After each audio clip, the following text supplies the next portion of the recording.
Coupe du Monde 2026. Parlons-en. Je ne suis pas spécialiste du football, je ne vais donc pas faire semblant d'analyser un match comme une technicienne du sport, mais je suis psychologue.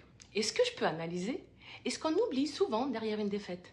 La psychologie du leadership. Quand une équipe nationale perd, on parle souvent de tactique, de mauvais choix techniques, et bien sûr ces éléments comptent, même si je ne m'y connais pas trop. Mais on oublie parfois qu'on ne choisit pas un entraîneur seulement pour ses diplômes ou sa tactique. On le choisit aussi pour sa capacité à incarner une cause, à lire l'état mental d'un groupe et à transformer des joueurs en collectif. En psychologie du sport, on sait qu'un coach influence la motivation, la confiance et la cohésion d'une équipe. Un joueur ne donne pas le meilleur de lui-même seulement parce qu'on lui dit où se placer. Il se dépasse quand il sent cette vision, une appartenance et une raison plus grande que lui. Dans une équipe nationale, les joueurs ne viennent pas seulement jouer au football. Ils viennent représenter un pays, un drapeau, une mémoire, une fierté et parfois même une blessure collective. Et pour les entraîner, il ne suffit pas d'être compétent.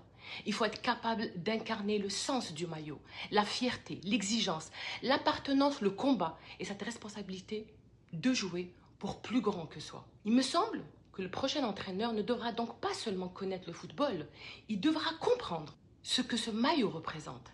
Il devra savoir rallier les joueurs. Il devra transformer la pression du peuple en énergie au lieu de la laisser devenir un poids. Parce qu'on n'entraîne pas seulement des joueurs dans une équipe nationale. On entraîne une identité. Et quand un peuple met son cœur dans un maillot, le coach ne doit pas seulement construire une équipe, il doit réveiller cette identité. Et ceux qui portent ce maillot se rappelleront alors pourquoi ils sont prêts à tout donner. Un entraîneur se doit d'avoir une personnalité d'entraînant, d'abord et avant tout. 1, 2, 3, vive l'Algérie!